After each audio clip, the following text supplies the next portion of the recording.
Assalamualaikum warahmatullahi wabarakatuh. Alhamdulillahirrahmanirrahim. Selamat pagi anak-anakku sekalian. Semoga di pagi yang cerah ini kalian diberikan kesehatan, diberikan kemudahan dalam belajar, dan dalam lindungan dari Allah SWT.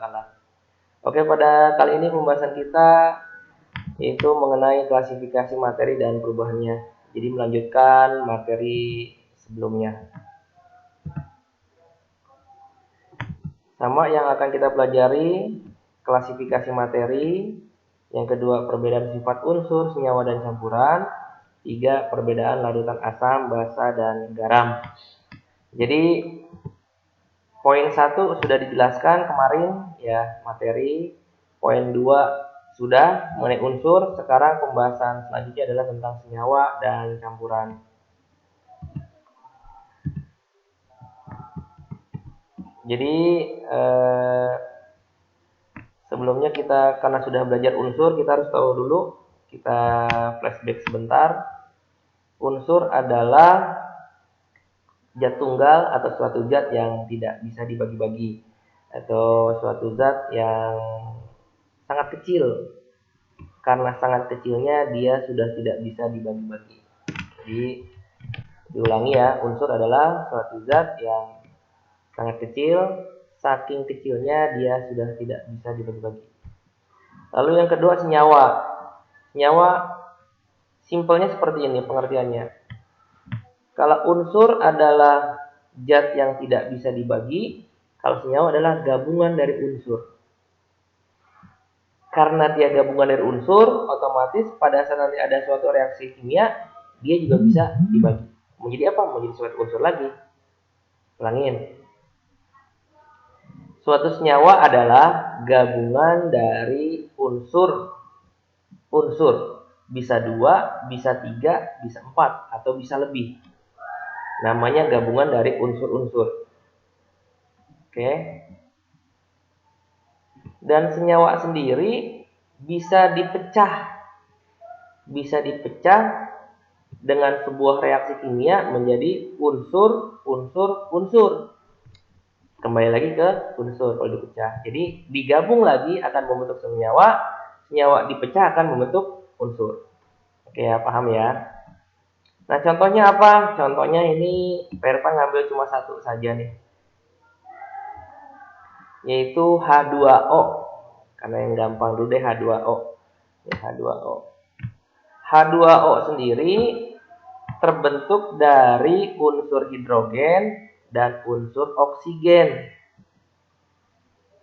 Ya, ada berapa unsur yang terbentuk? Ada 2 unsur, hidrogen dan oksigen.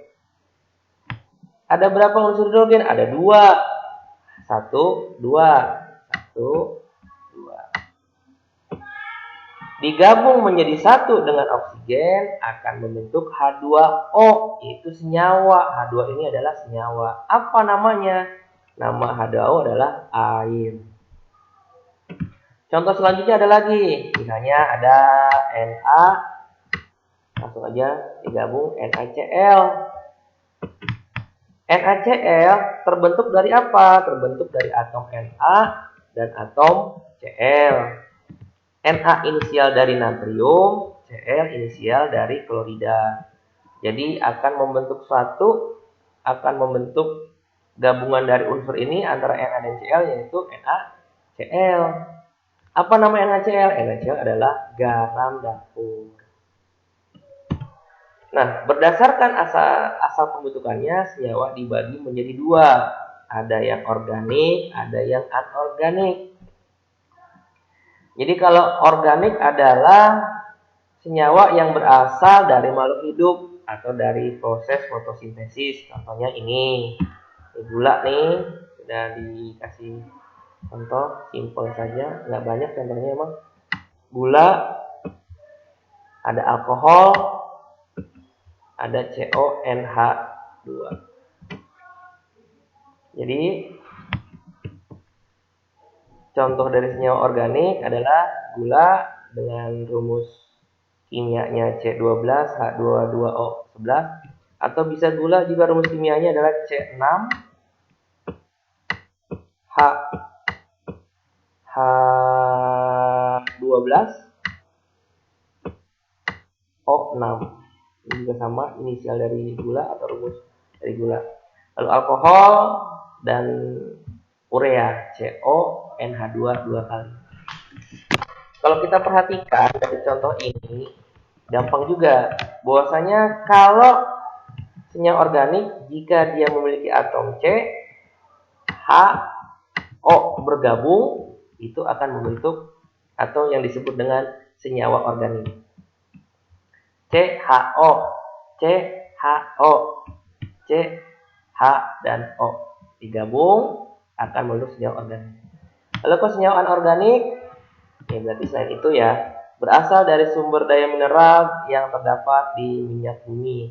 Contoh H2O air ada di bawah, NaCl karbon dioksida ada di bawah, CO2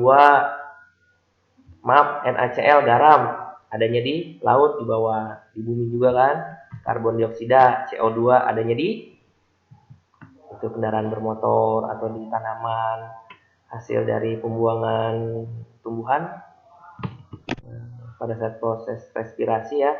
Jadi yang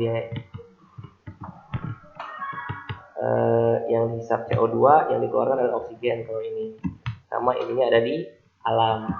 Dan masih banyak lagi, ada nanti minyak bumi ya, ada ya minyak bumi lah, serangkaian minyak bumi juga banyak, ada CH4, C2H6 dan lain sebagainya. Ini senyawa. Selanjutnya campuran. Campuran adalah suatu zat yang terbuat dari gabungan dua atau lebih zat yang berbeda tanpa melalui reaksi kimia. Gampangnya begini, campuran adalah kalau tadi unsur ya, unsuran zat tunggalnya sendiri, kalau senyawa gabungan dari unsur, kalau campuran gabungan dari senyawa. Simpelnya gitu. Cara pemahamannya yang gampang gitu. Jadi campuran adalah gabungan dari senyawa. Walaupun tidak semuanya seperti itu, tapi yang gampang aja campuran adalah gabungan dari senyawa. Tadi contohnya air sama gula akan membentuk larutan gula. Air senyawa, gula senyawa digabungkan ya, diaduk jadi satu, jadi larutan gula atau larutan manis. Nah, campuran sendiri dibagi menjadi dua. Ada campuran homogen, ada campuran heterogen. Agak cepat saya akan menjelaskannya ya. Campuran homogen adalah campuran yang homo, yang sama. Jadi kalau kita sudah bicara homogen, campurannya sama. Apa yang sama? Gennya. Kalau kamu pernah dengar, gen itu adalah sifat. Ya, sifat. Jadi homogen, sifatnya sama.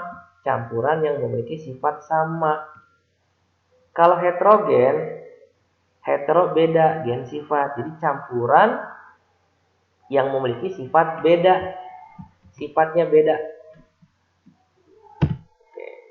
Ini penjelasan dari campuran homogen dan heterogen. Kalian bisa lihat, kalau campuran homogen terjadi apabila seluruh materi penyusun campuran itu tidak dapat dibedakan lagi antara satu dengan yang lainnya. Jadi intinya ia punya sifat yang sama. Contohnya tadi kan air sama gula, air sama garam, air sama susu. Diaduk jadi satu akan nggak kelihatan karena memang sifatnya sama. Akan nyatu dia.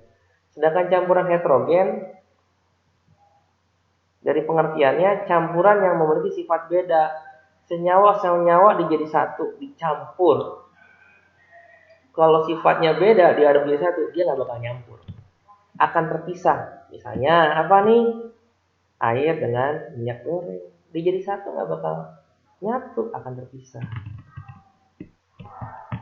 Oke, demikian penjelasan antara campuran dan senyawa. Semoga kalian bisa mengerti. Dan kesimpulannya adalah, saya akan ulangi, kalau unsur yaitu zat tunggal yang kecil, kalau senyawa gabungan dari unsur, kalau campuran gabungan dari senyawa-senyawa. Demikian video pembelajaran pada kali ini, semoga bermanfaat. Dan Pak Irfan ucapkan terima kasih. Assalamualaikum warahmatullahi wabarakatuh. Sampai ketemu di